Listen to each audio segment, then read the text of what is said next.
Hi, Tully's Tiber here, and after spending a decent bit of time with Troy Mythos, thought I'd go ahead and give my opinion on it. Keep in mind, however, I haven't finished a campaign with the Mythos mode yet, as certain aspects of it can be surprisingly difficult and can feel a little bit grindy. However, after toying around with things enough, I think I have a pretty good idea of all the content in the DLC, and just to get the most important bit out of the way, so if you just want to hear the opinion and move on real quick, there you go. I think it's good. I do think it's overpriced, and the DLC isn't integrated with the main game as well as I thought it would be. So if that's what you wanted to know, there you go. You can move on now. If you'd like to hear more details on that opinion and why I came to that conclusion, then go ahead and stick around. Try to keep this brief. Just give a couple examples. So first, I'm going to start off with some of the things I really like about the DLC. First up would obviously be the campaign map. Probably heard plenty of other people say this already if you've looked at videos on Mythos, but the changes to the campaign map I actually do like quite a bit. The campaign map, compared to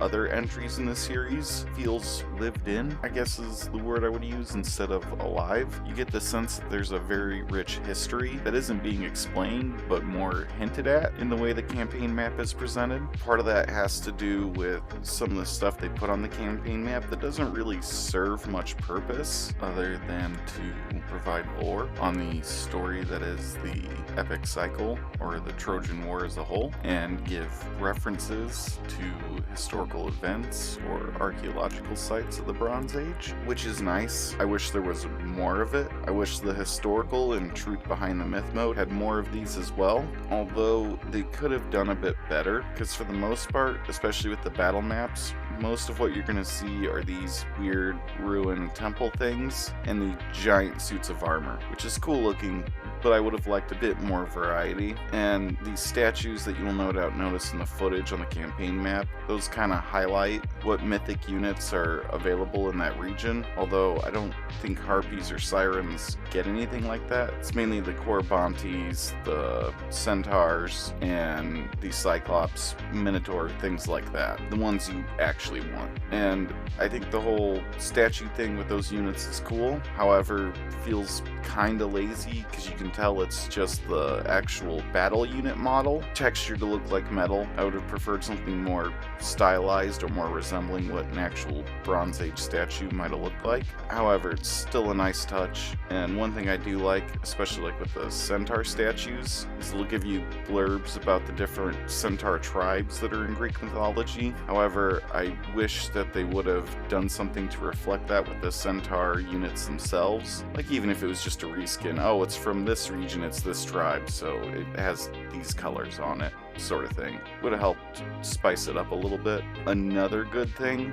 are the expedition quest lines. I really like the way those are handled for the most part, and it really reminds me a lot of some of the stuff you see in Endless Space or Endless Legend. If you've ever played those games, highly recommend them if you haven't. But the way the expeditions are handled is very reminiscent of something you would see in Endless Legends, for example, one of their quest lines. And once that realization dawned on me after a couple of hours, I actually started to appreciate Troy a bit more. However, I wish more of the quest lines in Troy, especially for the characters, were more like the expeditions, where you have multiple choices, and the choices you make can affect further dilemmas you run into later on. I think if they were to go back and rework the main quest lines to be more like that, they would be a lot more interesting than what we have now. And finally, I will say the new mythic units are very fun to play with, and this is the overall problem with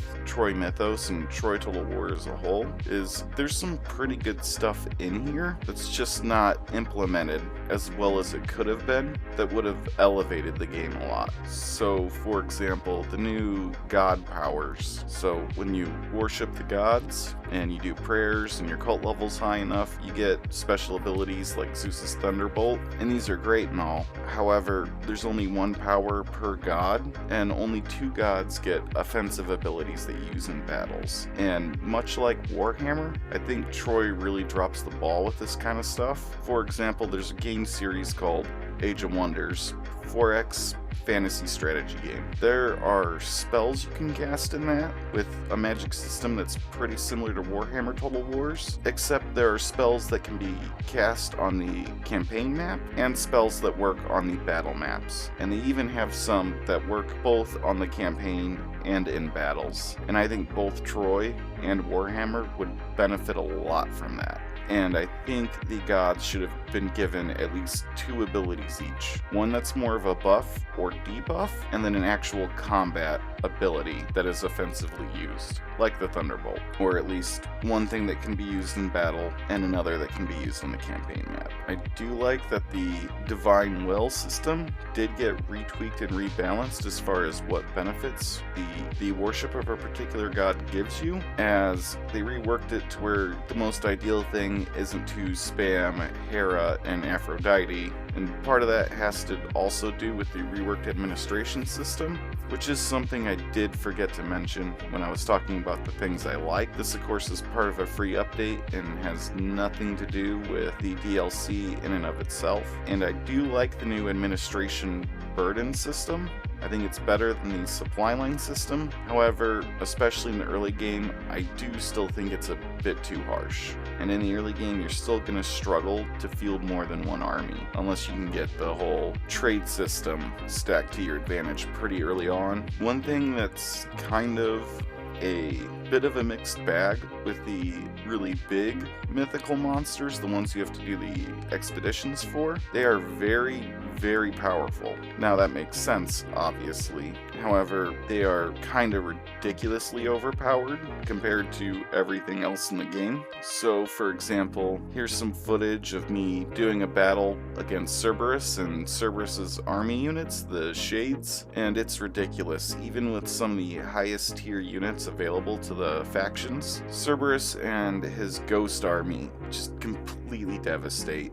And through my own testing, it does seem like Cerberus, just raw kill rate that him and his troops can pull out, is probably the best of the 3 mythical monsters to go for. However, the battle to capture Cerberus is insanely difficult. However, I will say the maps, which should be getting shown off on screen right now, for the big mythical boss fights, I guess you'd call them, pretty well done. I was actually pretty surprised that they went to the effort they want, especially with the Cerberus map. Like, you got those little like pond marsh areas to slow you down, and outside of that it's pretty big and wide open. And the Griffin map is another one that stands out to me as an interesting like 3-path choke point bridge battle, kinda, I guess you could call it, or at least that's what it reminded me of. Now, as cool as that all is, it is a bit of a mixed bag, because once you have these monsters and you're fighting against other factions that don't have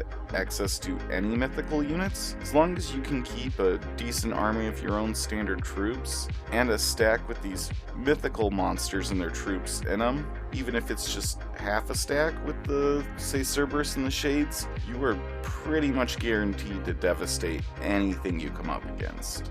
They're that overpowered. Now, I'm gonna try to stay on topic and talk about the things I don't like that I think kind of hurt the enjoyment and value for this DLC, because $25 is the most I believe they've ever asked for a DLC, and I don't think this does quite enough to justify that price point. If they had just done a little more, if they had tweaked a few more things, I would say it's absolutely worth it if you already enjoyed Troy. However, as it is right now, I can't really recommend this unless you absolutely love Troy and want more. I can't really recommend it because it's Troy.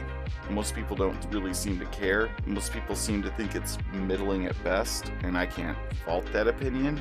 And if you already have that opinion, or you're a historical player, and you're just flat out not interested in the fantasy aspect, the mythos and historical modes will do nothing for you. And in which case I would say, stay away from Troy. That's all there really is. And I don't think it's going to appeal all that much to the Warhammer players, especially because, at least from what I've seen, most Warhammer players like Warhammer because of the giant spectacle they get. Troy just, even with the mythos, doesn't really have that. So for the first thing, getting back on topic, that I really don't like was they did nothing to rework sieges. Now, I've always considered the sieges in Troy to be a bit of a mixed bag, and I've largely, in my own thoughts, compared them to Warhammer sieges, because it uses the same engine. I think the sieges are better than Warhammer, simply because the maps are better, and the AI reacts to what you're doing a little bit better than it does in Warhammer. However,